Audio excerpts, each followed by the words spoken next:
सुंदर, अप्रतिम, मनमोहक सौभाग्य अलंकार मंगळसूत्र महोत्सव 100% जीएसटी फ्री. मयूर अलंकार, सराफ बाजार आणि गंगापूर रोड, नाशिक. ताज्या बातम्यांसाठी नाशिक न्यूजच्या युट्यूब चॅनलला सबस्क्राईब करा आणि बेल आयकॉनला प्रेस करा.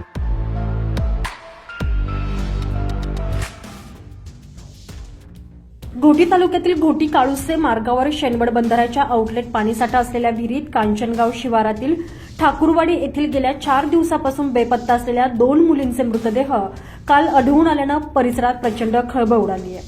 हे मृतदेह कुजलेल्या स्थितीत आढळून आल्यानं ही घटना 3 ते 4 दिवसापूर्वीच घडली असावी अशी शक्यता वर्तवली जाते. सदर घटनेचे कारण अद्याप समजू शकलेले नसून पोलीस त्या दृष्टीनं पुढील तपास करतात.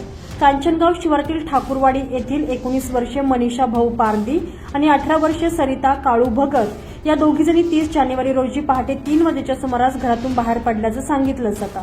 या दोनही मुली 4 दिवसापासून बेपत्ता असल्यानं त्यातील मनीषा पारदी हिच्या पालकांनी 1 फेब्रुवारी रोजी घोटी पोलीस ठाण्यात मुलगी बेपत्ता झाल्याची तक्रार नोंदवली होती. दरम्यान सोमवारी दुपारी 12:30 वाजेच्या सुमारास घोटी काळुसे मार्गावर शेनवड बंधाऱ्याचा आउटलेट पाणीसाठा असलेल्या विहिरीत कुजलेल्या अवस्थेत या दोनही मुलींचे मृतदेह तरंगताना आढळून आलेले आहे. याबाबत पोलीस आता पुढील चौकशी करत आहेत. या तरुणींनी स्वतःहून जीवन संपवलं की त्यांना कुणी ढकललं याचा शोध आता पोलीस घेत आहेत.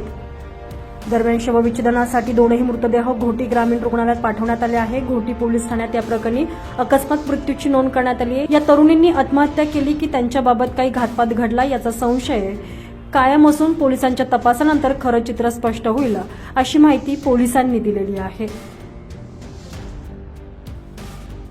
संजय परमार, नाशिक न्यूज, घोटी.